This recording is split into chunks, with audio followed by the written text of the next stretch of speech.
Okay, so here's somebody who says, in the days that followed the election, I have felt a sense of groundlessness I have not experienced in many years. I think many people feel that. It reminds me that my attachment and clinging to certainty and wanting things to go my way remains pretty strong. We can identify with that. That being said, the feelings of uncertainty and fear that emerged since Tuesday go beyond myself. I am terrified for the other now, anybody who is remotely different. So really thinking about other people's experience. So the LGBTQ, the disabled, immigrants, legal and illegal, minority kids, Black men in urban areas, and my own clients. So quite concerned about all of these people. I have dedicated my life to public service, a Peace Corps volunteer, and more recently a social worker providing pro bono services to refugees and asylum seekers. I fear for my clients and their families. I fear for my LGBTQ friends who wonder if their marriages will soon be dissolved. I fear for immigrants who may be deported, families who think they are going to be torn apart, those who may lose their health care. Even worse, I fear the social compact may have been split open. The bullies and those filled with hatred now feel emboldened and empowered, free to say and do things that society's worked so hard to quiet down, or at least make not okay. I am afraid that Trump has taught people that if you are intimidating enough, loud enough, threatening enough, scary enough, famous enough, rich enough, bizarre enough, that you will get what you want regardless of the devastating consequences, regardless of who you hurt or destroy. That winning is what makes one valuable and worthy regardless of the outcome. That money and power is more important than compassion and empathy. That caring for others in the world is a colossal waste of time. Okay? So we're getting a lot of emails from people who have this. And we have to remember Hillary got the majority of the popular vote by 2 million people. Yeah. So it isn't like, Trump won because of the electoral college system. So it isn't like, the majority of Americans are backing Trump. She won the popular vote by a considerable amount. Yeah.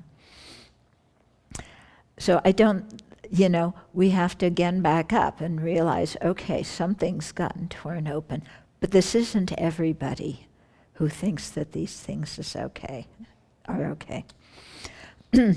I have spent my life trying to cultivate compassion, using empathy as a primary objective in my work, both professionally and as a volunteer. That alone makes me feel like a minority in America. That somehow caring for others and making that a sole priority in life, working for little money or no money to make others' lives better, makes me a weirdo. Well, good for weirdos. We're a bunch of weirdos too, aren't we? Yeah? I mean, whoever said being a weirdo was bad? I mean, sometimes when they talk about monastics, which are the weirdest of the weirdos, they say it's like being a white crow. When do you ever see a white crow?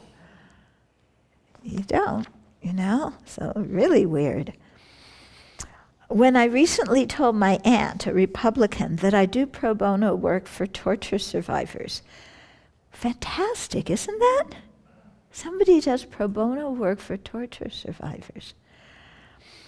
She said, "That is so depressing. Why can't you do something fun? Why are you helping terrorists?" Okay. She also told me I was a snob. She thinks that helping makes someone an elite. yet my income is about 40,000 a year, hardly elite. She was unwilling to believe that most, if not all, refugees are innocent people whose lives have been obliterated by war, repeatedly traumatized, and simply want a safe place for their kids. I have tried to calmly and with compassion point out to people that much of what Trump said were lies. None of them believed me and called me stupid. Many said much worse.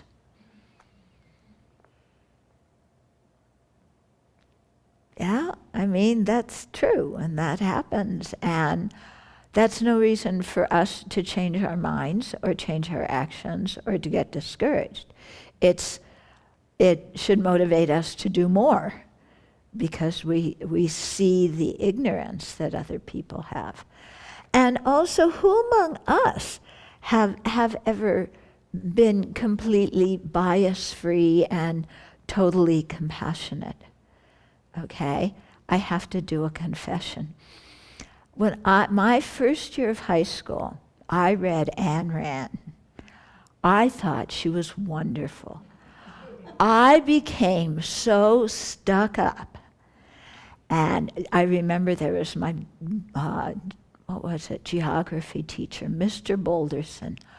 I drove him crazy. He was the epitome of what Ayn Rand looked down upon as the people who were leeching off everybody else's effort. So I, the brilliant child, looked down on my geography teacher, stomped into the counselor's office and refused to go to his class anymore, completed it in the library instead because he was just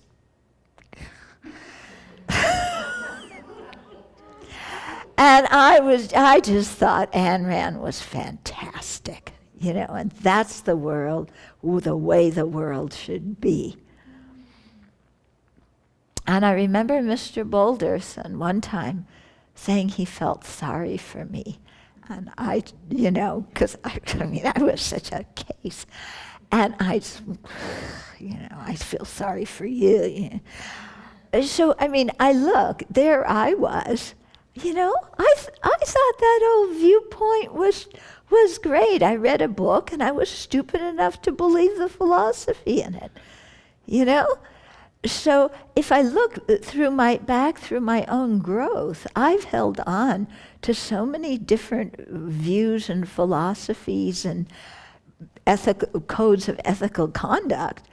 I won't go into a true confession about that one. But you can only imagine, I grew up in the 60s and 70s, that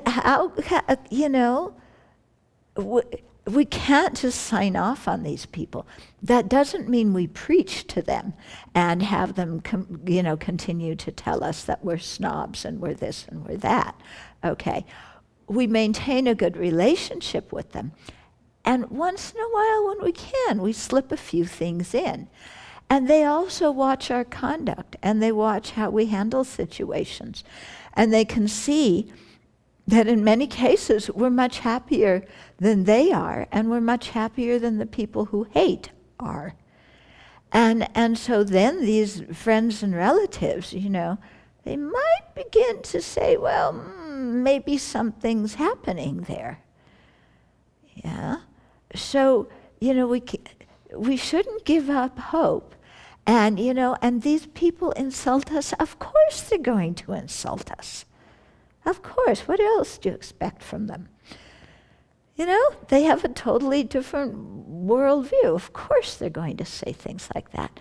But again, that is our field of practice. That's our playground of creating virtue. That, in the 7-point mind training, they talk about this being a degenerate era.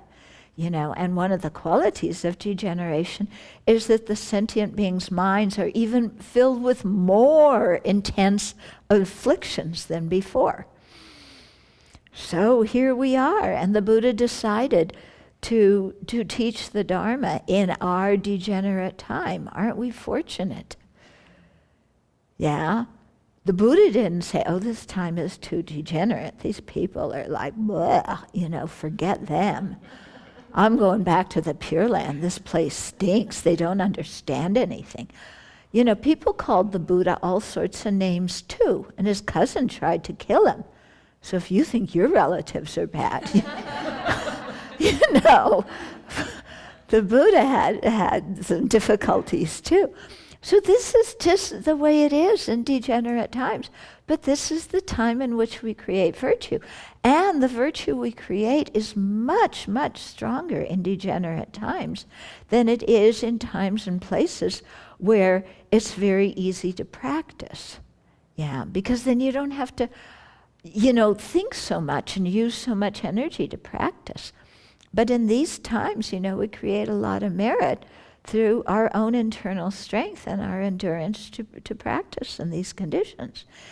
Yeah? And so if the Buddhas and Bodhisattvas don't give up on us, we shouldn't give up on our Republican aunts, or our Republican uncles or anybody else, And this is one thing that I've really learned also from the prison work I do. Yeah? I mean, talking to these people and how they thought before they wound up in prison and how they think now. And you really see that people can change. And that people who had horrible intentions before can really, get their heads screwed on right, conventionally speaking. No, that's a metaphor.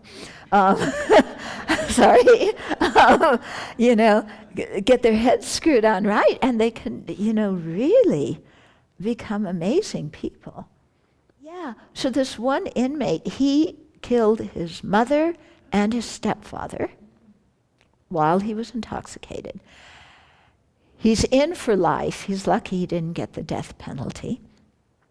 But he is practicing, and he writes the most amazing letters of how he practices in prison and how he trains his mind in compassion even when, because prison is not exactly a wonderful place to live in, but he manages to practice in that situation.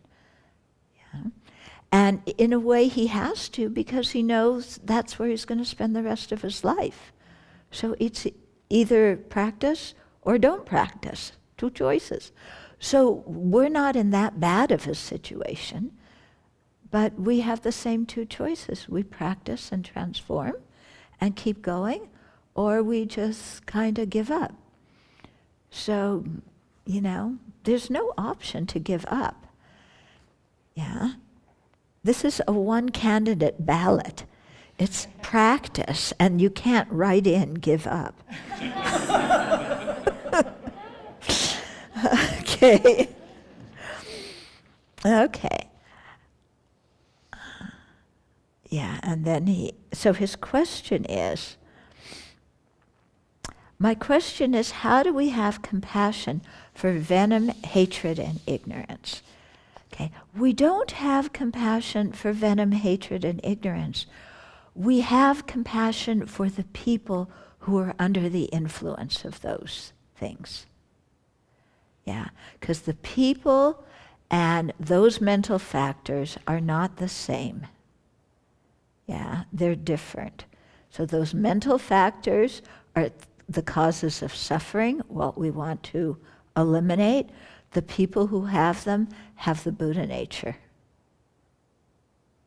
Yeah, we don't want to eliminate the people. Okay, how do we try to stop the venom, the hatred, and the ignorance? It seems almost hopeless to stop it, impossible to change their minds. But impossible or not, we keep trying, don't we? And changes happen, like I told you, the guy in North Carolina. And many other of the inmates that I write to really have changed. Yeah, so change, and those are inmates in a very difficult situation where it's hard to change. So, we can't give up on other sentient beings. We keep trying, yeah? And we live our truth. That's all we can do. Yeah, we live our own ethical values, and people can watch, they can see the results. When we speak, maybe they can hear a little bit. Even if they can't, we can keep the door open, because something may happen in their life at some time where things come crashing down on them, and they say, I need help. And then they know the door is open with us and they can come to us. And at that time, they may be much more receptive. Okay? So just based on what it's like now, don't think it's always going to be this way. Yeah? I mean, I wasn't always an Ayn Rand follower. Thank goodness. Okay. So also, how do we work with the fear and uncertainty, and perhaps even sadness, that millions of people are now feeling?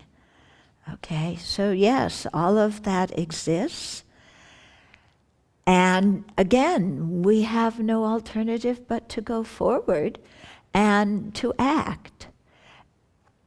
Okay, so in what I did bring along, oh, here it is, was Bernie Sanders. He wrote an op-ed for the New York Times, yeah? And he's not talking as a Buddhist, but he's talking as somebody who still has ideas and things to contribute and wants to go forward with them.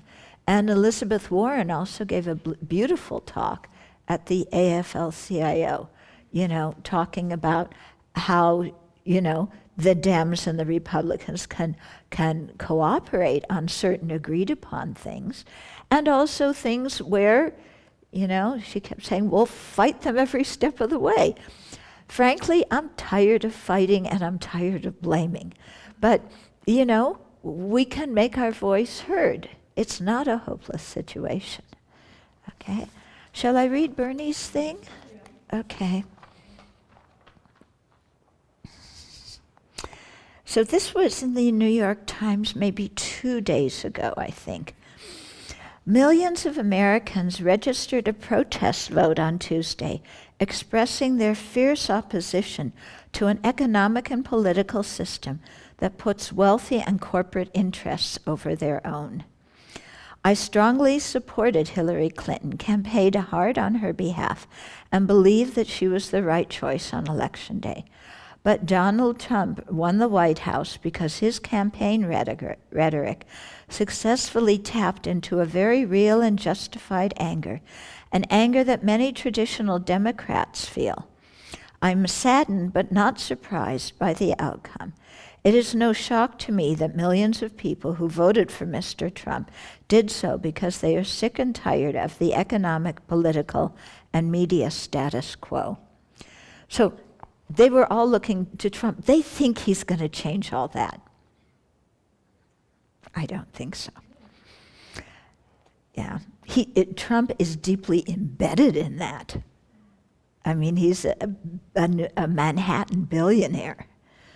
So, working families watch as politicians get campaign financial support from billionaires and corporate interests, and then ignore the needs of ordinary Americans. Over the last 30 years, too many Americans were sold out by their corporate bosses. And remember that Trump's appeal also, he was against the Republican establishment. It wasn't just the Democrats. He didn't get along with the Republican establishment either. Americans were sold out by their corporate bosses. They work longer hours for lower wages as they see decent paying jobs go to China, Mexico, or some other low-wage country. I have to say that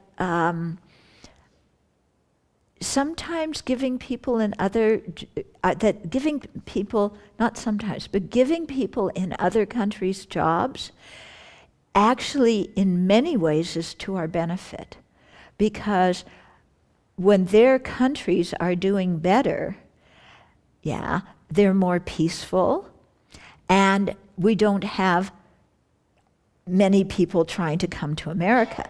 So, if people are really serious about illegal immigrants, they would help to develop the countries from which these people are coming so that these people had better lives. Because the people who are refugees, they don't want to leave their land. They want to stay there, but they have to leave because it's terrifying. Can we help them stay there and have better lives there? So in one way, you say it's draining things from this country. In another way, it's a way of, it's a foreign policy that actually can be quite helpful. And in any case, the manufacturing jobs are disappearing in America, not because of immigrants, but because of automation and technology, and that's only going to continue. Okay, so Americans are tired of having chief executives make 300 times what they do, while 52% of all new income goes to the top 1%. That, I think, is our basic problem, is the income inequality. That's, my personal opinion, is the basic problem. Many of their once beautiful rural towns have depopulated. Their downtown stores are shuttered, and their kids are leaving home because there are no jobs, all while corporations suck the wealth out of their communities and stuff them into offshore accounts. This is talking about Newport. Newport's, our county's very poor. Working Americans can't afford decent quality child care for their kids. They can't send their kids to college, and they have nothing in the bank as they head into retirement. In many parts of the country, they can't find affordable housing, and they find the cost of health insurance much too high. Too many families exist in despair as drugs. We know all these problems. I don't need to read all of this, okay? But he says President-elect Trump is right. The American people want change. But what kind of change will he be offering them? Will he have the courage to stand up to the most powerful people in this country who are responsible for the economic pain that so many working families feel? Or will he turn the anger of the majority against minorities, immigrants, the poor, and the helpless? Will he have the courage to stand up to Wall Street, work to break up the too-big-to-fail financial institutions, and demand that big banks invest in small businesses and create jobs in rural America and inner cities? Or will he appoint another Wall Street banker to run the Treasury Department and continue business as usual? We don't know. Will he, as he promised during the campaign, really take on the pharmaceutical industry and lower the price of prescription drugs? Let's hope he does. I am deeply distressed to hear stories of Americans being intimidated and harassed in the wake of Mr. Trump's victory, and I hear the cries of families who are living in fear and being torn apart. We have come too far in a country in combating discrimination. We are not going back. Rest assured, there is no compromise on racism, bigotry, xenophobia, and sexism. We will fight it in all its forms whenever and wherever it reemerges. That, I think, is the important thing. I will keep an open mind to see what ideas Mr. Trump offers and when and how we can work together. Having lost the nationwide popular vote, however, he would do well to heed the view of progressives. If the president-elect is serious about pursuing policies that improve the lives of working families, I am going to present some very real opportunities for him to earn my support. Let's rebuild our crumbling infrastructure and create millions of well-paying jobs. Trump talked about this already, so that's a good step. Let's raise the minimum wage to a living wage. Actually, four states, I think, actually did that. So there's starting to be a trend now. Our state was one of them. Yeah. And let's help students afford to go to college, provide paid family and medical leave, and expand Social Security. Let's reform an economic system that enables billionaires like Mr. Trump not to pay a nickel in federal income taxes. Yes! And most important, let's end the ability of wealthy campaign contributors to buy elections. In the coming days, I will also provide a series of reforms to reinvigorate the Democratic Party. I believe strongly that the party must break loose from its corporate establishment ties and once again become a grassroots party of working people, the elderly, and the poor. We must open the doors of the party to welcome in idealism and energy of young people and all Americans who are fighting for economic, social, racial, and environmental justice. We must have the courage to take on the greed and power of Wall Street, the drug companies, the insurance companies, and the fossil fuel industry. When my presidential campaign came to an end, I pledged to my supporters that a political revolution would continue. And now, more than ever, that must happen. We are the wealthiest nation in the history of the world. When we stand together and don't let demagogues divide us up by race, gender, or national origin, there is nothing we cannot accomplish. We must go forward, not backward. Okay, thus spoke Bernie Sanders. Yeah? I just had a couple of thoughts. Something I've heard before, which I think would be very useful. Don't get angry or just get angry, organize. The other part that came to my mind was that we have to stop feeding the outer and inner beast. So from that, I mean, the outer beast would be, as we talk about all the different corporations that have all the money, all this kind of influence and stuff, we can stop buying their products. Mm-hmm. We can organize to really strategically, so we can organize, and then the inner beast would be all of those parts of ourselves that wants to go out and fight and put people down, kind of, so my thought was that we just have to stop feeding those beasts and help the whole thing crumble. Yeah. Yeah. So in other words, just to sum up things, what she said, it comes back to the same thing. Transform our mind, tame our mind, and then do something that's useful and constructive and help others. Yeah? And, and people are really coming together now, too. Not only in terms of protests, but all different kinds of ideas are percolating. One thing, as I heard, they want to do a 1 million woman march in Washington. They're thinking about the day after inauguration, but they're concerned that there may not be hotel rooms for everybody. So maybe they'll postpone it. But I think that would be great, And so, like you said, let's organize, go forward with good ideas, but we have to do that with a peaceful mind, not with a mind of hatred and blame and belligerence towards people who believe differently.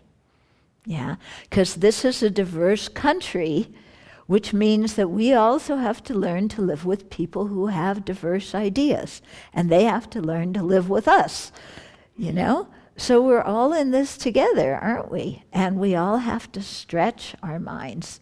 And so thank goodness we have the Dharma to help us, to affirm our virtuous side and to show us ways to overcome, apathy, anger, clinging, and so forth.